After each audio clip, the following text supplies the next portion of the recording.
Good evening students. आज का मेरा ये वीडियो खास आप लोगों के लिए है जो बोर्ड के एग्ज़ाम की तैयारी कर रहे हैं। आई होप कि आप लोगों की तैयारी बहुत अच्छी चल रही होगी। और जैसा कि अभी एग्ज़ाम की डेट आ चुकी है और सभी को टेंशन हो रहा होगा कि एग्ज़ाम की तैयारी कैसे करें और किस तरीके से हम अच्छे मार्क्स ला सकते हैं। तो ये सब चीज़ें हैं, तो उसी से रिलेटेड आज का मेरा ये जो वीडियो है आपको थोड़े से टिप्स बताऊँगी, जिसको अगर आप करेंगे तो आई होप कि आप लोगों के बहुत अच्छे नंबर आ जाएंगे।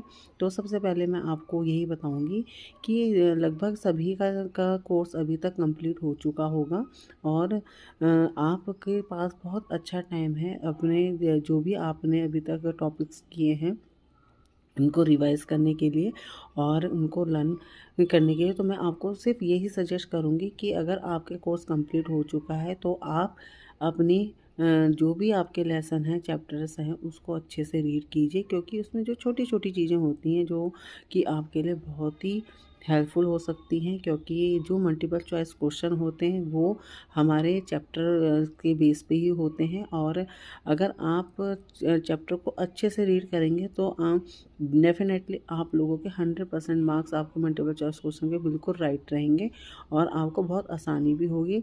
और दूसरी बात कि अगर आप क्वेश्चन को लर्न कर रहे हैं, उसको रट रहे हैं, तो उससे बेटर है अगर आप उस चीज़ को समझें। अगर आप चैप्टर को समझ जाते हैं तो आपके लिए बहुत ही बेनिफिशियल रहेगा एग्ज़ाम के टाइम में कि आप क्वेश्चन पेपर को बहुत अच्छे से अटैम्प्ट कर सकते हैं।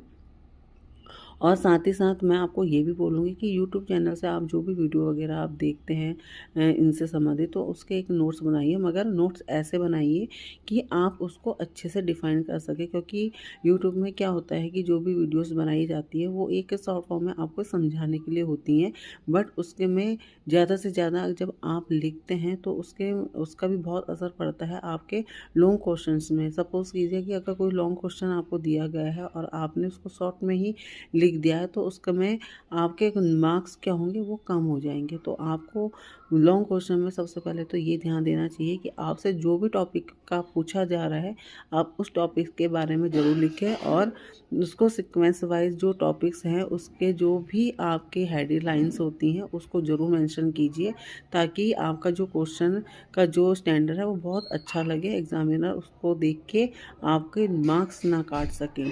और दूसरी बात यह है कि केस स्टडी क्वेश्चन जो होते हैं वो आपके चैप्टर से ही आते हैं। अगर आप चैप्टर अच्छे से रीड करेंगे तो आपको केस स्टडी जो क्वेश्चंस होते हैं उनको सॉल्व करने में भी बहुत ज़्यादा आसानी होगी। अगर आप रट के जाएंगे तो रटने से क्या होता है कि कई चीज़ें क्या माइंड में चलती रहती हैं, तो उसमें सही आंसर क्या हो